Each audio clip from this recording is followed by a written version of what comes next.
తెలంగాణలో సంచలనంగా మారిన ఫార్ములా ఈ రేస్ కేసులో కేటీఆర్ పిటిషన్ పై ఇవాళ సుప్రీంకోర్టులో విచారణ జరగనుంది.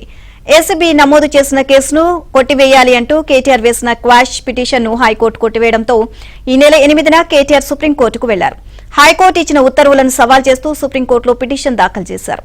కేటీఆర్ పిటిషన్ పై జస్టిస్ బేలా ఎన్ త్రివేది, జస్టిస్ ప్రసన్న వర్లే ధర్మాసనం విచారణ జరపనుంది.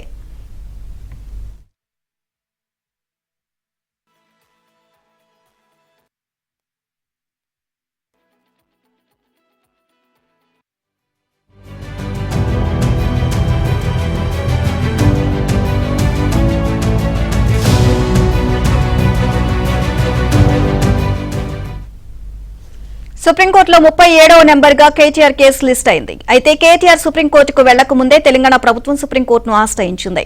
ఈ కేసులో ముందుగానే తెలంగాణ ప్రభుత్వం, ఏసీబీ, కేవీఏట్ పిటిషన్ దాఖలు చేశాయి. హైకోర్టు తీర్పుపై కేటీఆర్ ఒకవేళ పిటిషన్ వేస్తే తమ వాదనలు వినాలని ప్రభుత్వం అందులో కోరింది.